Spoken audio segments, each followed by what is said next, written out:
to go through. That's all for this show. Join us next time for all the news and analysis of European football on The Football Review.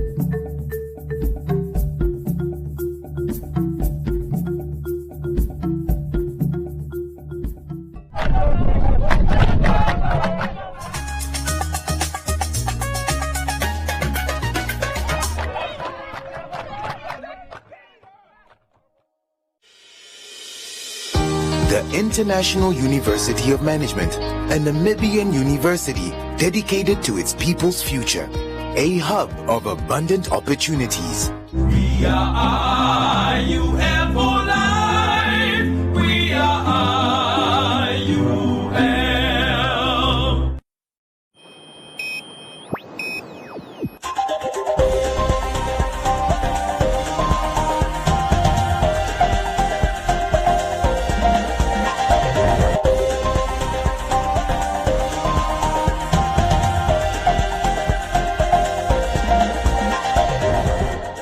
Good evening and welcome to Today on One. I'm Isai Sipunga. In the news tonight, Venani calls Hage to appoint new envoy to renegotiate genocide deal. Commerce region fights to end AIDS by 2030. Sunshine Private College celebrates first class of graduates. Police officer starts horticulture farming to support his family. And round up Business on One, Comments Corner, Sports and the weather.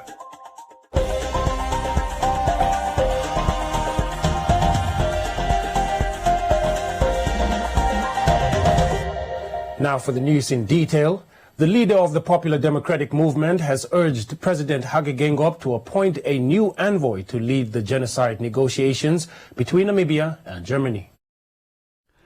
As the genocide negotiations between the Namibian and German governments continue to draw widespread scrutiny, McHenry Venani, the leader of Namibia's official opposition party, has called on the head of state and the government to renegotiate the genocide deal to ensure that all Herero and Nama genocide survivors living in the diaspora are represented in the reparations agreement between Germany and Namibia.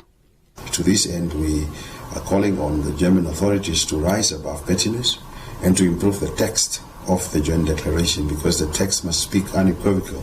We are demanding for reparations from genocide. We are not looking for increased bilateral aid. So we are very candid and open to say that what we want to see as an end result is genocide and not increased bilateral aid. We are demanding genocide, apology and reparations that is in tandem with the loss that our people have suffered throughout the whole country and in the diaspora. Therefore, we are requesting the president to appoint a new envoy, and this envoy should be somebody with the diplomatic fortitude to take the battle to the battle lines of the Germans, to be very, very undiplomatic and unapologetic on what we are seeking. What we are seeking is for Germany to recognize genocide under international law.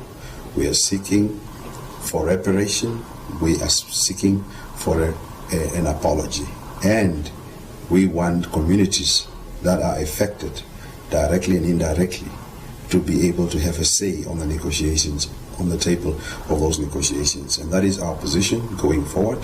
As the official opposition, we will be playing our role to keep government in check. We are demanding that government no longer negotiate these things in total secrecy, that from time to time the parliament must be taken into confidence to know as to what is happening. And that is the reason why we supported the initial idea of having a select committee that was rejected by the ruling party. So the secrecy around this matter, the veil must be opened. Venani further stated that he is in regular contact with the new German government and that the new foreign minister has pledged to send an envoy to revise the genocide agreement in accordance with international law. I'm very glad that there is a new leadership in Germany under new Chancellor Scholz, and especially the foreign minister, who is the new foreign minister, the leader of the Greens, Bowenbok, whom I've written already, and whom she also replied that she would send an envoy to engage me on the question of genocide. So the leadership of Germany, the new leadership, we are highly engaged on this matter, and I hope we will further engage to find lasting solutions to the problems facing our populace and facing our two countries, and to come to an agreeable position of genocide, apology and reparations in tandem with the instruments of international law. That is our position on the question of genocide. Germany recently made a controversial proposal offering the Namibian government nearly 18 billion Namibia dollars in aid over 30 years in exchange for atonement for its role in the Herero and Nama genocide committed by the German Empire at the start of the 20th century.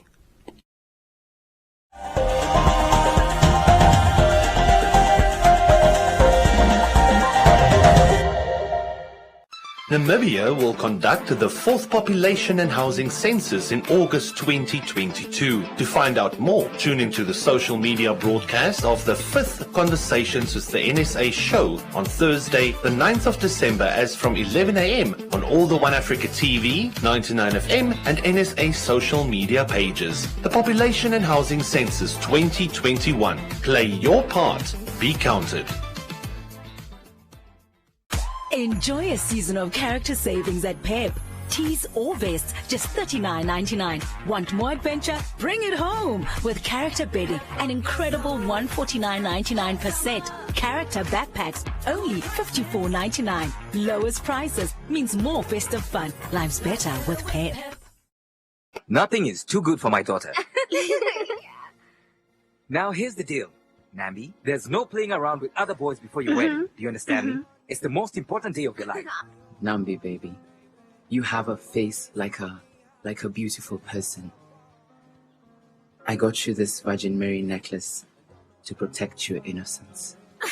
Stupid man. We have loved each other since high school, and now you want to turn your back on me? All the plans we made, you just throw them away? And you want Nambi now? When I've always been there for you, Ziwa, do you understand? And she doesn't even love you. I wasted my time on someone like you. Don't be like that, Jalia. Love, everybody needs it.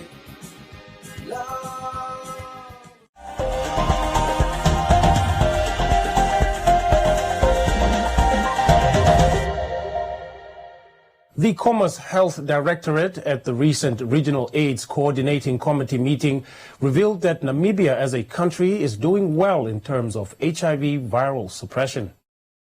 According to Program Officer at the Commerce Health Directorate, Patemoshela Amunyela, tuberculosis and HIV data as of October 2021 shows that there are 22,370 active patients and 789 children currently on ARV treatment.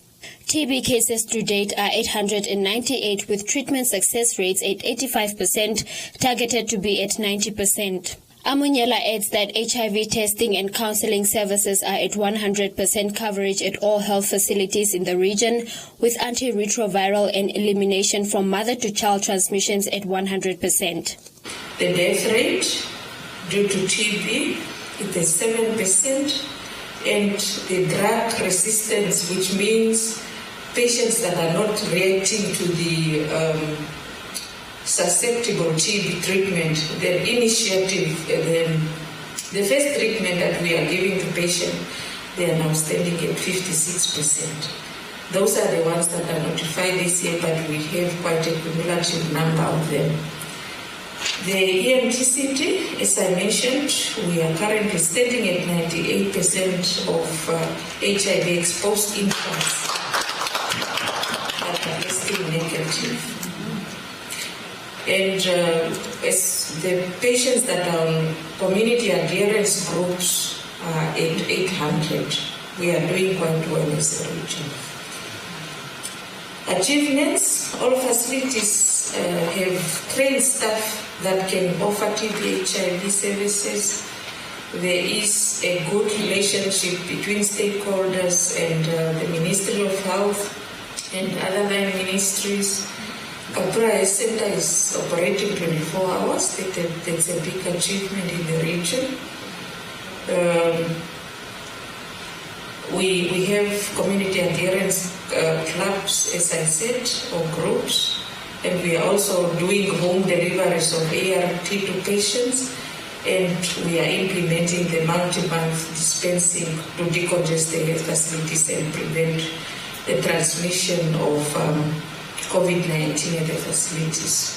Country Director for the Society for Family Health applauded the Commerce region for its performance in HIV response, noting that Namibia has enough weapons to fight the disease, having put in place various forms of treatment for it over the years. When you look at the knowledge that we have gathered over time to now, Mr. Munyela was talking about issues around community-based ART that are currently being delivered in our communities. We're talking about pre-exposure prophylaxis, we're talking about post-exposure prophylaxis, which means these are medicine you take if you are HIV negative to stay HIV negative. That's now pre-exposure prophylaxis, while post-exposure prophylaxis is a potential exposure you have to really prevent that you don't acquire HIV. Those are all development. Science has developed over time. Commerce is one of the regions doing very well when it comes to HIV response. Be it a treatment, those who need treatment getting on treatment, and those who are on treatment who are very suppressed, meaning that it's unlikely, very minimal, that they will transmit HIV to their counterparts through sexual intercourse because they are taking their treatment very well and the treatment is working very well. That's why it's suppressed. Governor of the Commerce region at the meeting highlighted the interlink between HIV and AIDS and the COVID-19 pandemic, noting that the required health protocols of the two pandemics are interdependently complicating one another. In terms of HIV/AIDS, that now we have the pandemic of the COVID-19, we are restricting people to visit one another and we are saying distance, don't touch each other. But then others, in the case of HIV/AIDS, maybe they need a hug from someone. He says, it is an undeniable truth that our region, as the capital city of this country, has been the epicenter of the TB, hepatitis E, HIV/AIDS, and the current dominating COVID-19 pandemic. And this is, of course, obvious. This is the center of this country, this is the center of administration, justice, and everything. So everybody, I say it is very scarce that you see a person moving from Commerce region to another region, but rather coming to Commerce region. As this pandemic are real in our region and are part of our daily challenges, and we cannot talk about the one without mentioning the other. These practical realities alone must be a wake-up call for us to reorganize ourselves in terms of our effective response to these health challenges, all of them that I just mentioned. We must all refrain from the misconception of seeing these health challenges as the sole responsibility of the affected ones and the Ministry of Health alone, but our joint obligation as a resident of this great region. Known for producing some of the brightest and best learners in the city, the Sunshine Group of Schools delivered yet again when 18 graduates obtained qualifications in tertiary level education programs offered by the institution. Started in 2008 with only 2 learners, the Sunshine Group of Schools has since expanded over the years. Recently, it achieved another milestone as it now boasts fully fledged diploma, degree and postgraduate programs in education. The registrar of the Sunshine Private College says the graduates made the right decision as they are now graduating from a school that is accredited by both the Namibia Qualifications Authority and the National Council of Higher Education. Sunshine Private College is accredited by NQA and also registered by the National Council for Higher Education. That's where tertiaries and colleges and universities, that's where they belong to in that category. So we are fully accredited and we are receiving a lot of comments from both our key stakeholders, the students, the graduates themselves, and their onlookers and participants, parents and guardians, and other well-wishers This was a resounding success. Early next year, we are having a group that is finishing almost right now. So by March, April, May, we'll be having another graduation. This for the postgraduate diplomas who are like 1 year, because we have 2 intakes, one in January and one in August each year.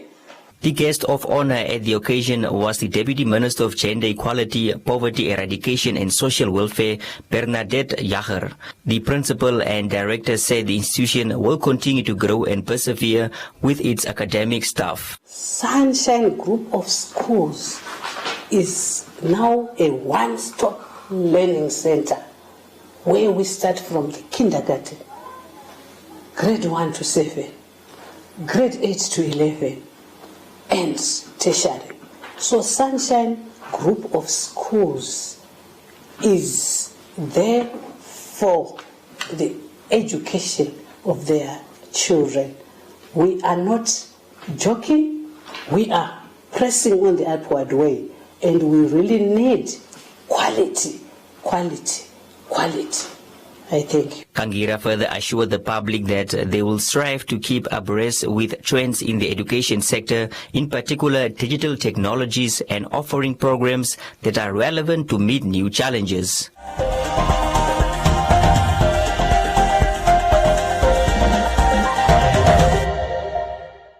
Enjoy beautiful super soft skin at an incredible price. Take your pick. Buy any 250ml Bramley Magnolia or Cocoa Heaven tissue oil for just $39.99. Save 5. A bigger pack means better value. Step in store for more. Life's better with Pep.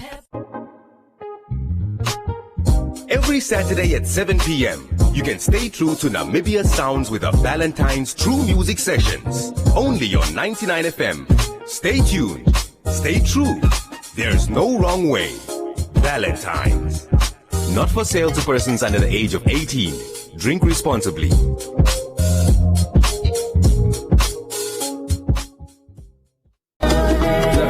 Man, you've got to be anything. He should be everything. Strength provider, the architect of every ring. Experience 10 years, see the face of God and live.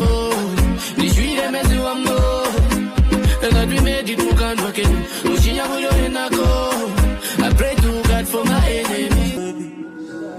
Why you lady, why you baby, wanna be? Insta baby, Insta baby, Insta baby. Why you lying? Everybody shake what your mama gave ya. Everybody move what your mama gave ya. Everybody shake what your mama gave ya. Everybody move, yeah, lost, fuck.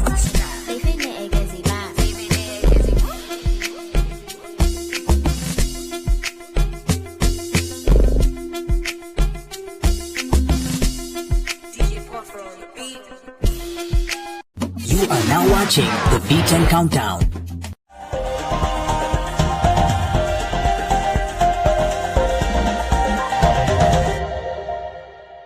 A 30-year-old police officer, Songa Simasiku, has taken up horticulture as a means to support his family and keep his children in school. The high price of vegetables forced him to venture into this type of farming.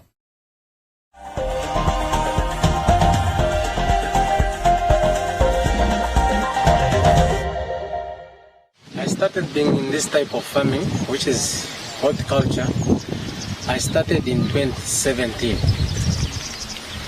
What made me to start with this farming is just because most of the things we had been buying them in town.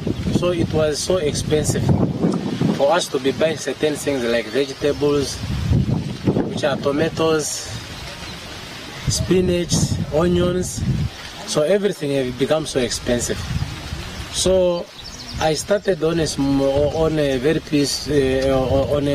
piece of garden that I started with, and then as time was moving, I started expanding my garden.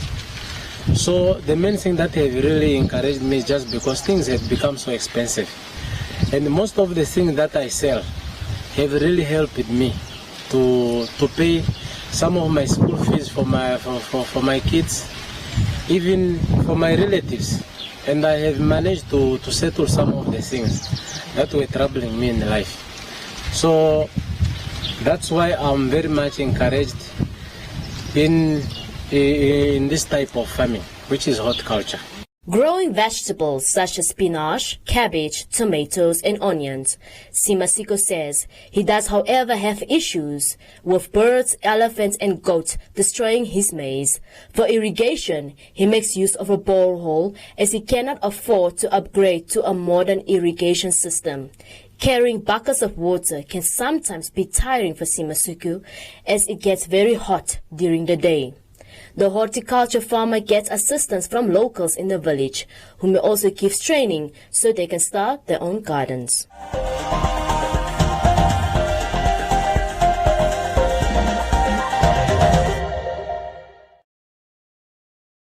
God said, it's interesting to see if we have a look at John 1. In the beginning was the Word, and the Word was with God, and the Word was God. In other words, what I see drives me to go out what I say. And I believe this is the goal of our Bible school, to teach me to see. And I dare to say, what you see must change your heart. Because you cannot move out if you don't have a changed heart. By the word of God, everything is created. God wants you to speak the word so that things can be created. Say to your neighbor, created.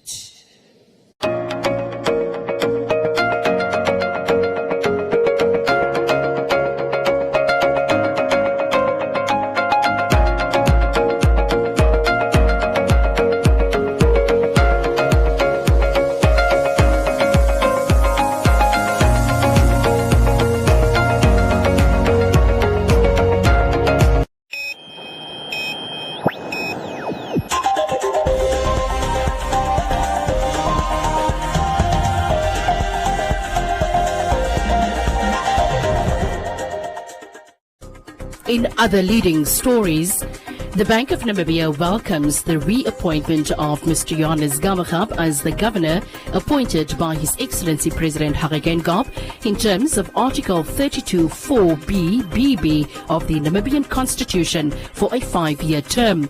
The President has also announced the reappointment of Mr. Epson Uanguta, who has served in the capacity of Deputy Governor since 2012 on similar terms.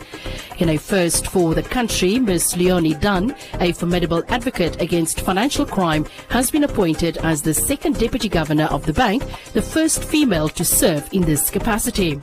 Ms. Dunn demonstrates a wealth of knowledge in law and financial services regulation, spanning from an impressive record as legal practitioner of the High and Supreme Court of Namibia. She also serves as chairperson of the Bank of Namibia Provident Fund Board of Trustees and has been a member of the Law Society of Namibia since 1998. On her appointment, Ms. Dunn expressed her gratitude and enthusiasm to be part of the bank's executive team to help in the execution of the newly launched Strategic Plan 2022-2024 that fosters various approaches to the bank's transformation. The appointments complete the executive appointments at the helm of the central bank as it presides over macroeconomic stability as required of it in terms of its constitutional mandate. Furthermore, the appointment of a substantive second deputy director is instrumental as the bank solidifies the expansion of its mandate of macroprudential oversight in the financial system as enshrined in the Bank of Namibia Act 2020.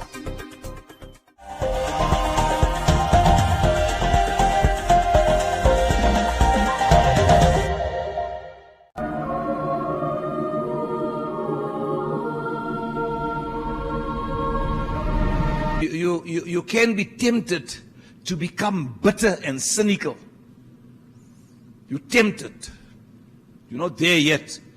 Maar jy het besluit, man, die ding wat ek aangedoen is, gaan my verbitter, ek gaan my verbitter maak. So you feel to give yourself over to those emotions of becoming cynical And you can also be tempted to take revenge. Paulus sê, you have been grafted, julle is ingeënt in Christus. Wat Christus is, moet julle wees. Wat uit hierdie boom uitkom, ek is die ware wynstok, ek is eintlik die bron waaruit julle lewe. Dit moet in julle vrug wees. Julle moet smaak soos ek smaak, sê die Here. Kan ek 'n amen kry? Ek hou niks meer van julle terug nie. Julle is opgegradeer. Win free airtime with #LearnOn1. Share your comments on the lessons. SMS your feedback, name and town to 555. #LearnOn1. Invite learning in.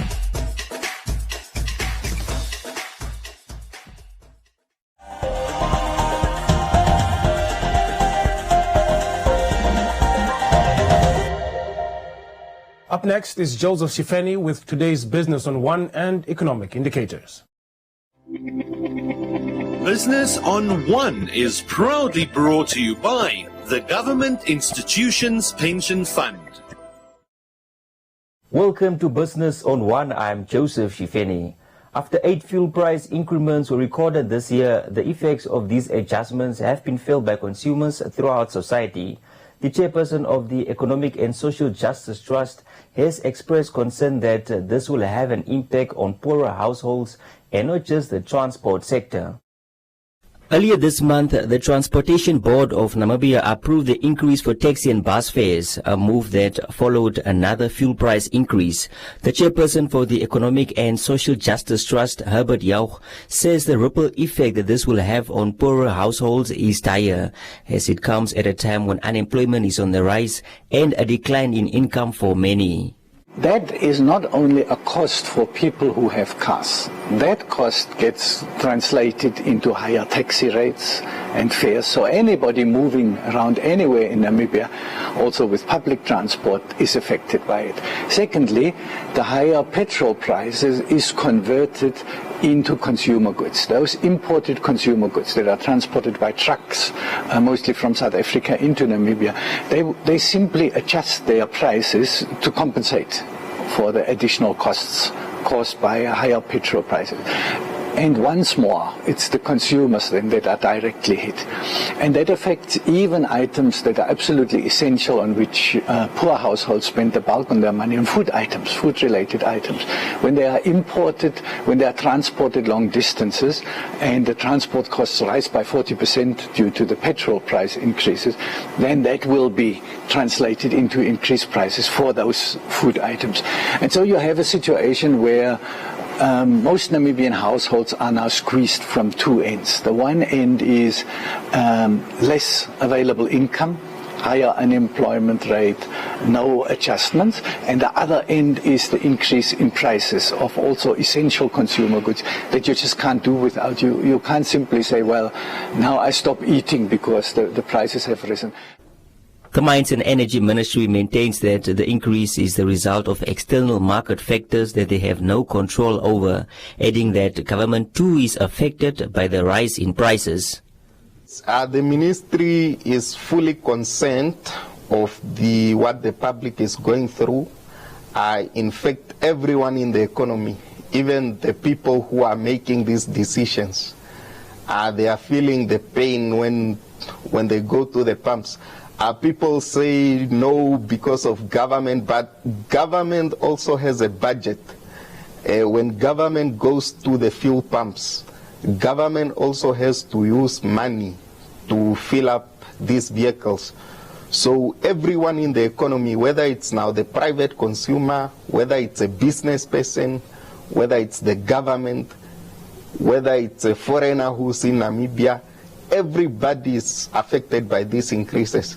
And the ministry fully understands where the consumers' concerns are coming from, and that is why the ministry is always trying to cushion this burden through the National Energy Fund. The ministry says that its National Energy Fund is a fuel equalization mechanism that will continue to cushion the burden from consumers as it pays for under-recoveries recorded every month. In November alone, $154 million was paid in this regard. Business on One was proudly brought to you by the Government Institutions Pension Fund.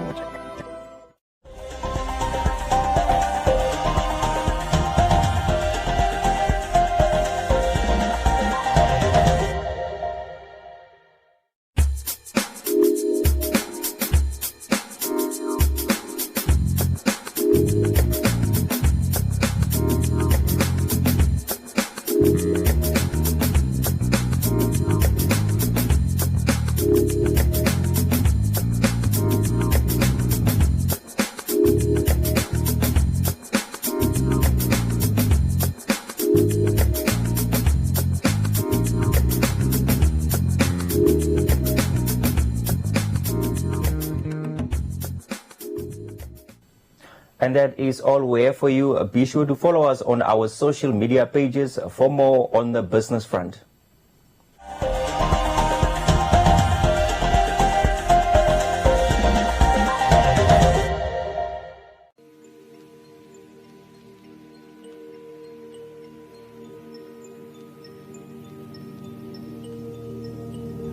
We are molded with the utmost intricacy, unique and ever-evolving.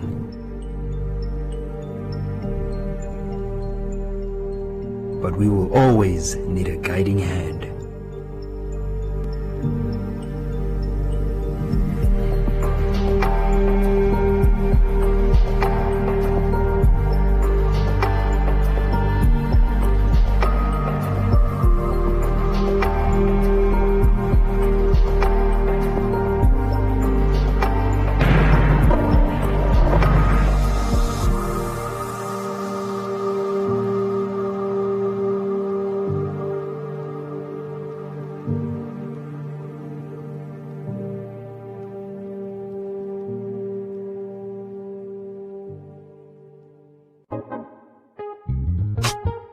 Every Saturday at 7 p.m., you can stay true to Namibia Sounds with a Valentine's True Music Sessions. Only on 99 FM. Stay tuned.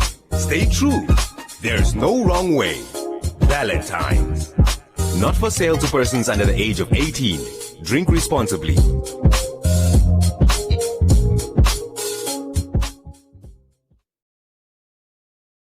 Oranjemund, established in 1936, from which point onward CDM, now Namdeb Diamond Corporation, provided every service, the schooling, infrastructure and entertainment required for the people of the town.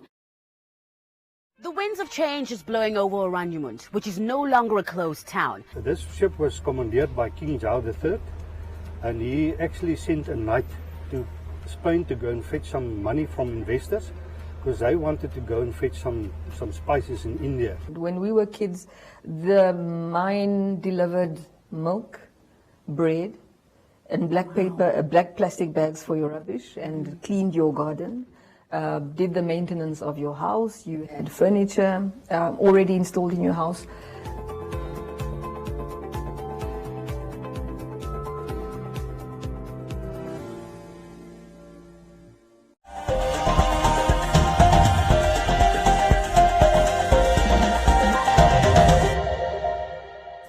Welcome to Comments Corner, your daily dose of comments from our social media pages. Botswana's 72-hour negative polymerase chain reaction test for all travelers visiting is troubling Namibian truck drivers. They say the idea of COVID-19 vaccines becoming mandatory at borders is worrisome due to them not having sufficient knowledge on the various brands and their side effects. Dino says drivers passing through Botswana are tested every day.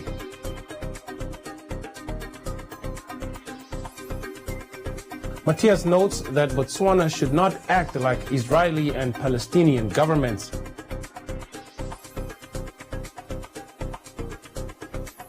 Lord says people should not be forced.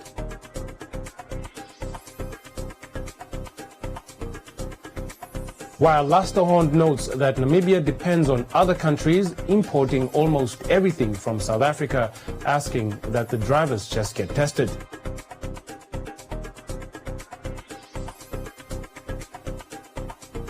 And that's all from Comments Corner. Be sure to post your comments on our social media pages for broadcast every day, only on Today on 1.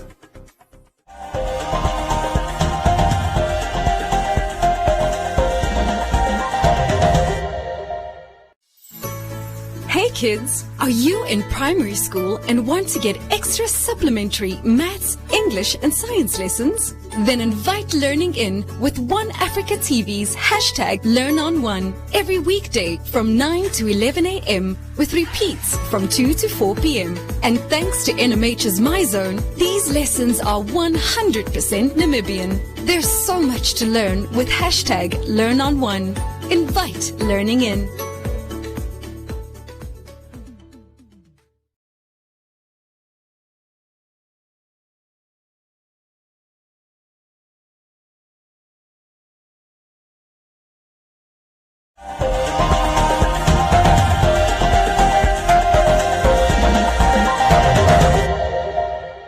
Castro Lumbo is up next with today's sports update.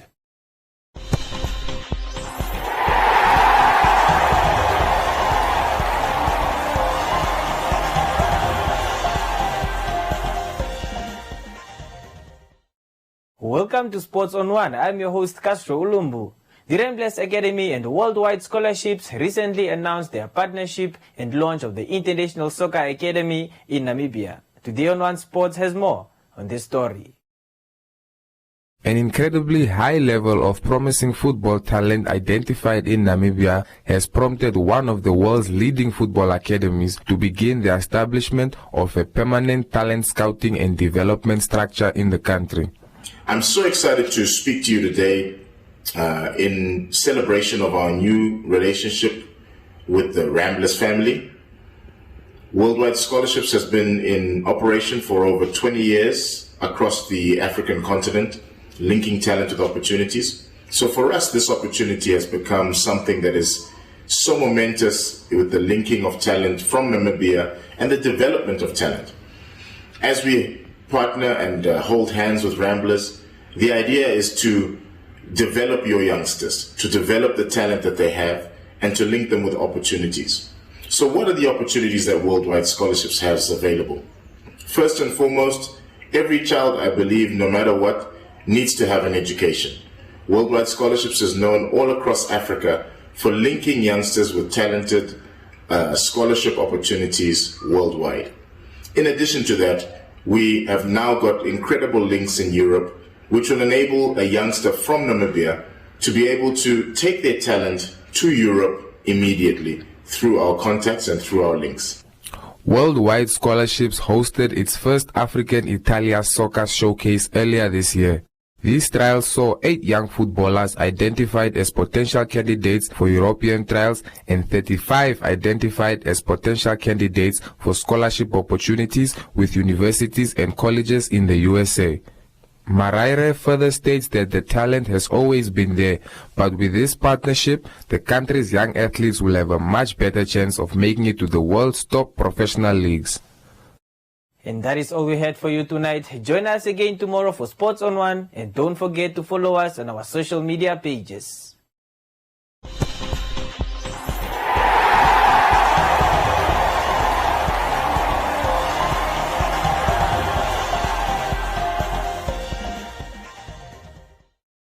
Thank you, Castro. Up next is the weather forecast.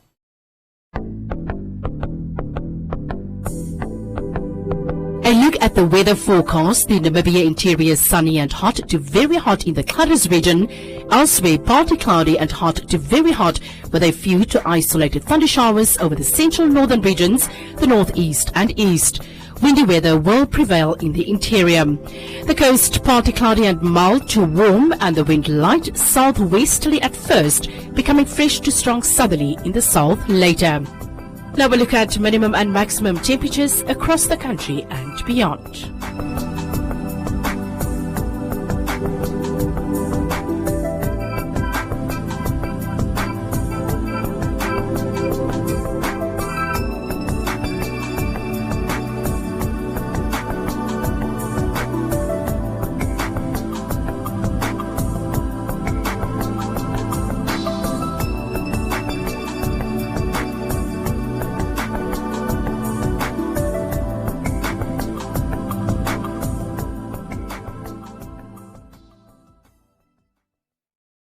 That's all we have for you. You can join us again for a repeat at 9:30 this evening and the Omnibus Saturdays from 9 a.m. to 2 p.m. From me, Isai Sipunga, and the rest of the team. Till next time, good night.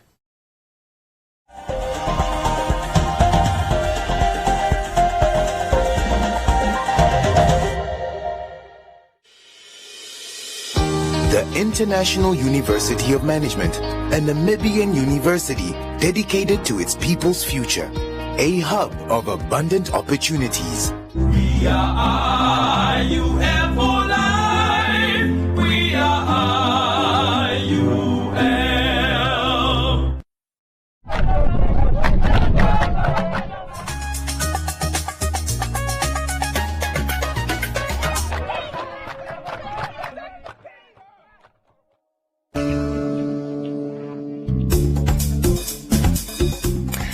And welcome to the She Word, the show where we discuss trending topics amongst women across Africa. Girl, 7 years old. Do you know why you're here? In 1997, I was filmed by an American news crew at the place I was being held.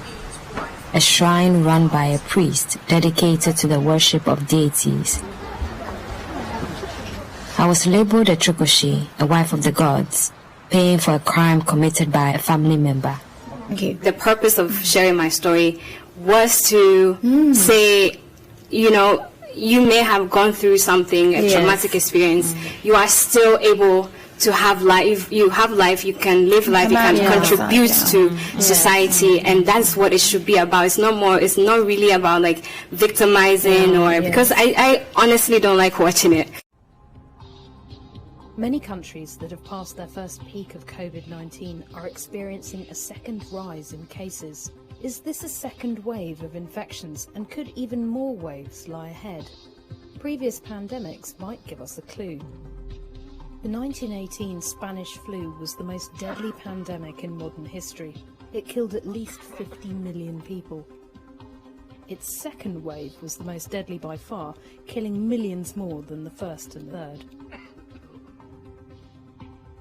More recent outbreaks, such as SARS and swine flu, have also had 2 or more waves, so it looks like the COVID-19 pandemic could have several too. The World Health Organization has warned about the dangers of a deadly resurgence. Many countries and places have seen infections accelerate after bringing their first waves under control. These rises aren't necessarily new waves. They could be spikes. Spikes are rapid rises in cases that aren't sustained, whereas waves happen over longer periods and often contain several spikes or peaks. Second waves only take place after a first wave has retreated. Many scientists believe more waves are inevitable and think a worse one could hit during autumn or winter. Some other coronaviruses spread faster when the weather is cold. If this is the case with COVID-19, it would put health systems under huge pressure. Many people are still vulnerable, and immunity to the virus might only last a few months for those who recover. It's also possible that mutations to the virus could lead to new waves. Hundreds of mutations have been found, and some could potentially make the pandemic more severe. One mutation may have already improved the ability of the virus to bind its spike proteins to human cells. This strain of the virus appears to unlock cells more easily and has become dominant around the world. It's unknown how the virus will continue to change, but further mutations could make it even more dangerous and harder to control. A reliable vaccine would help solve many of these problems, but it may take many months or even years to find one.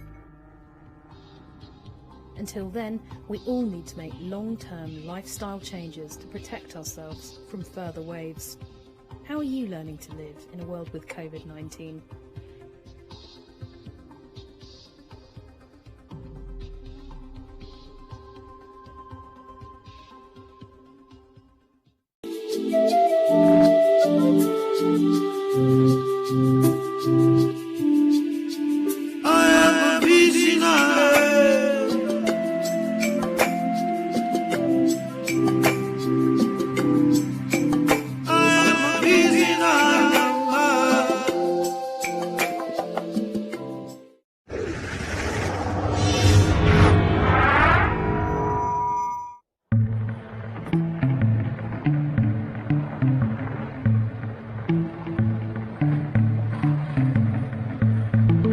I like rhinos.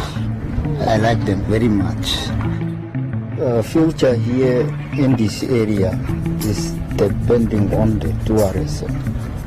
The future generation, they can see and they can benefit from their own resources. Animals like rhinos, elephants, the big five, you benefit from them and it must be respected.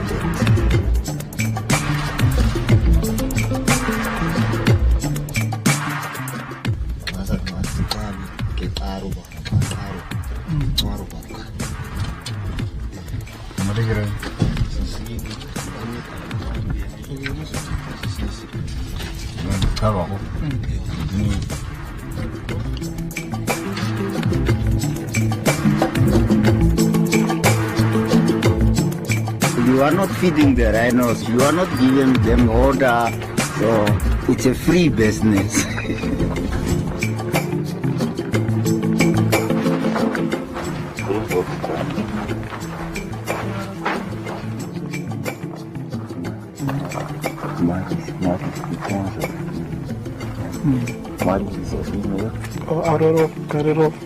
I take two of my sons, which was little bit 5 years old.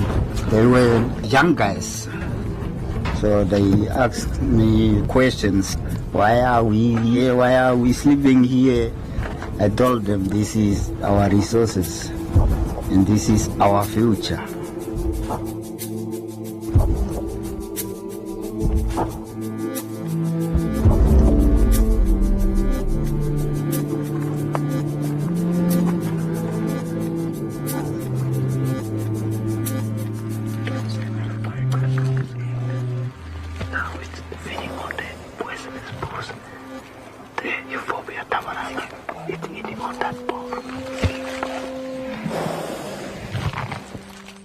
My first memory of going with my dad is that I learned new things. As I grow up as a man, I see an opportunity in it.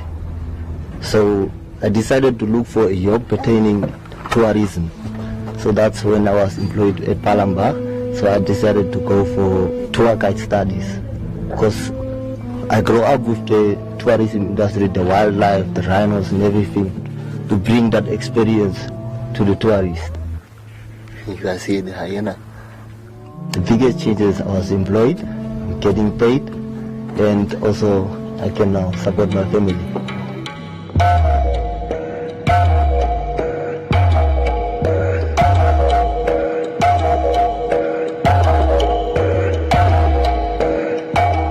It's a cultural thing. It's coming a long way. Even if you go to area like Treverfontein, area was a lot of paintings. You will see rhino engravings on the rocks. That is an indication that the interaction between human, especially the local communities and wildlife, is dating back. That intimacy relationship is coming for a long time. We are right here now at Palamba, and Palamba is one of the big lodges in the heart of the desert. And as you can see, there is Jumbo standing behind me, which shows it's really a tourist area. We do have elephants, lions, but as you can see, the desert is the heart of the rhinos. This is the main breeding area of the rhinos, is what we found here in this desert. It's the largest free-roaming population of black rhinos that you find outside national parks in the world. It's a population that communities in the Northwest have taken responsibility themselves in managing this population with the structures that government has put in place, more specifically the establishment of conservancies. These people, before independence, they took it upon themselves and decided that wildlife is our heritage, and through history we've been living with wildlife. And having wildlife in your area is like having a garden. Because of all these animals, we've got the communities that benefit from all this wildlife. And it's like a triangle that fits into each other. And the communities looked after the wildlife doing their own thing, and the communities benefit. So already there were this intergenerational relationship between mankind and wildlife, and that bond is what our people actually wanted to see it continuing. Very few countries have the wildlife that Namibia has. What is also important is the policies that Namibia has put in place, which also involves communities to be engaged in the management of the wildlife species and also to benefit from the wildlife resources. Turn conservation into a rural economy, turn conservation into endless opportunities that would actually cater for those young people that have nothing else to do. If it was not for rhino economy and tourism in this area, it was really difficult for young people to get or find a job. We are conservation engineers. We make conservation work in an unfenced area, and through that, we want to turn the wildlife into the rural economy that will benefit the rural communities. So we can see now wildlife is doing very well, the lodges are doing well, and the community is also benefiting. So it takes all three together. Devastating hit over coronavirus fears. Airline industry is facing its biggest threat to travel since 9/11. Since March, when COVID-19 hit Namibia, things actually become very difficult. In the first place, all the lodges closed down because of COVID-19. With us, Save the Rhino Trust, we had some donors cutting on their funding. And then we had, in the same time, a poaching case of 2 rhinos that was poached. We had less boots on the ground, and poachers could actually see. Now it's our chance to go in and do something. So COVID-19 was tough on all of us. Ginger Morning, who is one of our trustees, actually came up with the idea of, why don't we ask you to go to buy some gold for us and make gold bars? And then we sell them for rhino conservation. I was fortunate enough to have a chance to have lunch with Clive Johnson, the CEO of B2 Gold in Vancouver, Canada. And I looked at Clive and I said, you know, we've got rhinos, you've got gold, let's do something. Let's create a coin or a medallion or a bar using your resource to create a sustainable source of funding for rhino conservation for the future. There was it. The gold was bought, the bars was made, and I think it was January, 31st of January that we launched the bars in Windhoek. And suddenly one morning I had an email from my office, from my finance person saying, these people don't have salaries. So I said, oh, what now? So I picked up my phone and I phoned Mark Daw. I said, Mark, I've got this problem. He said, but when we've got the fund already ready for you, you just have to apply, put a proposal in. 1,000 ounces of gold can make an enormous difference to the livelihoods of the communities that live up there. We are, in essence, providing income and providing a livelihood to the communities. In the absence of tourism, especially now with COVID-19, even prior to that, when we had such a bad drought, the communities became even more dependent on the natural economy. The idea is to make this a fund that will last for the next 25, 30 years, or even longer. And a portion of that will be distributed immediately as needed. And in this case, the COVID-19 crisis necessitated us to distribute funds to pay salaries to help people in the field. The proceeds of the sales from the gold bars will be going towards responsible NGOs. And we've identified Save the Rhino Trust as the key NGO.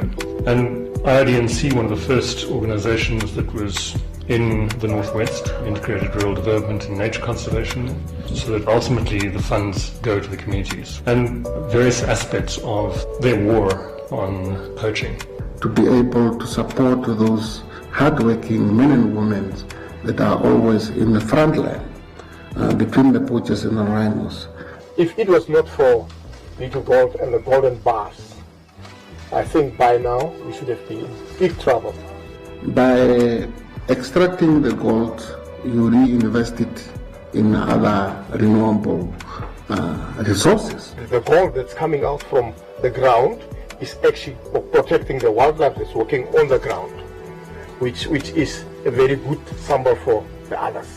I wish this was my bar. This is the 500 gram gold bar. So you'll see on this side you've got the Itindeka Mountains and you've got the mother rhino with her calf. And then on the reverse side we've got the serial number You've got the Rand Refinery stamp, which is very important. Anywhere in the world, people will recognize the stamp and they will know that this bar contains 99.99% gold. It is gorgeous. We wanted to make a biggest contribution. And at Ballaward, we see that as a way of giving back to the community. Okay, so there you'll see the 500 gram bar. Very special. Feel the weight. It's incredible. This opportunity which presented itself is absolutely a once-in-a-lifetime opportunity. We're privileged to have this. This is just absolutely gorgeous, and I think this showcase really what the project is all about. It's from 24-karat Namibian gold. I'm looking at these rhinos is put there like Miss World photogenic, I would say. There are only 1,000 of these gold bars, rhino gold bars, in circulation. As far as I'm aware, it's the largest single donation of any corporate to the conservation of biodiversity anywhere in Africa. Therefore, we so much appreciate and would want to continue as a government to work with B2 Gold. And the fact that it's happening here in Namibia is something that we can all be extremely proud about and very grateful to B2 Gold. Thanks to having this literal pot of gold through the funding for the Rhino Gold Bar, we're able to step in now and make sure that those trackers are supported, and so are their families and their communities. We make sure that people sustain their jobs going forward, and who doesn't want gold? And the B2 Gold Rhino Gold Bar has come in at a really critical time now, particularly with tourism being closed off and those forms of revenue not coming in. To say we have the biggest rhino population or black rhino population in the world, let it be for the rest of our lives. And it's that heritage that we have, it's our resource that we can all look after and protect. It's our heritage.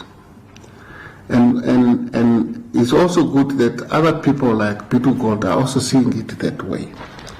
It's actually a very nice link between the investor that buys this gold bar, the rhino tracker in the northwest of Namibia, and the black rhinos.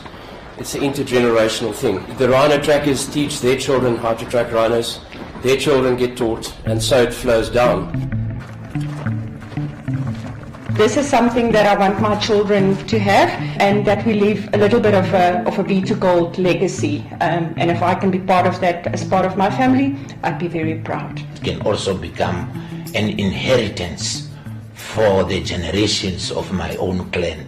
My children, my grandchildren.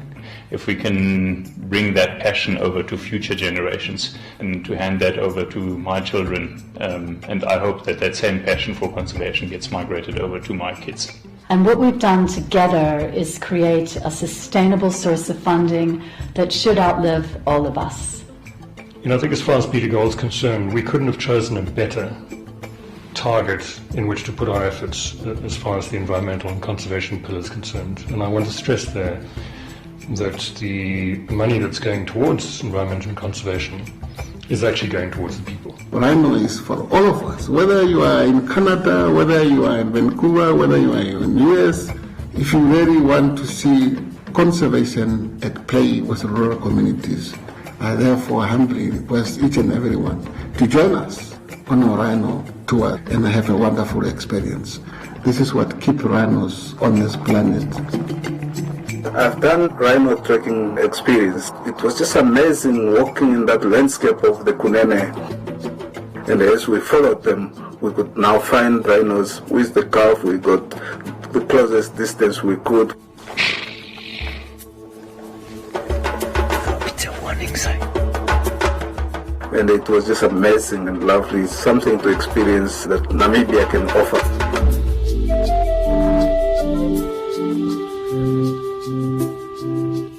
It's something that you have to do in your life.